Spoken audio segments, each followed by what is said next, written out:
session, we're going to continue with the game of Pittu. As mentioned earlier, we are implementing the zero investment innovative idea of concept explanation through this exciting game. This will help our students build the concepts of measurement and weight. As you may recall, we ended the previous video by taking the students to the school playground after dividing them into two groups. Once they've assembled at the playground, provide each group with 7 flat stones.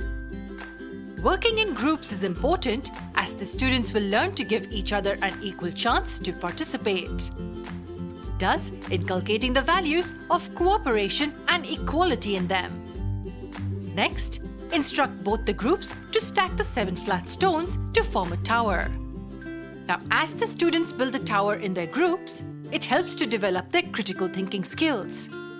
It also develops their skill to communicate effectively. Now, it's time for the fun part of the game. Provide each group with 1 ball, which we had arranged. Instruct both the groups to throw the ball at each other's stone tower.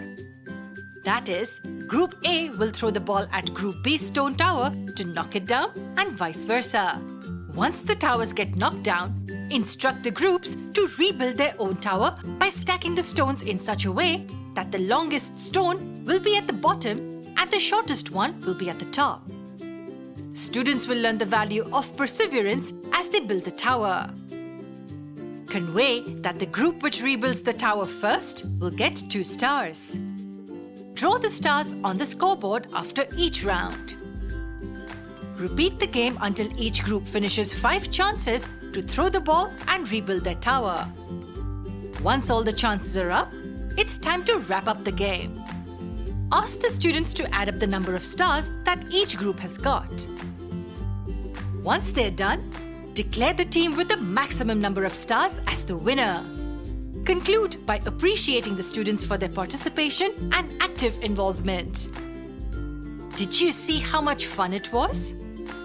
The innovative idea of concept explanation does make sure that the students not only understand the concepts, but also have fun while learning. So let's implement this idea further in our next session, where we will engage our students in a discussion related to measurement and weight.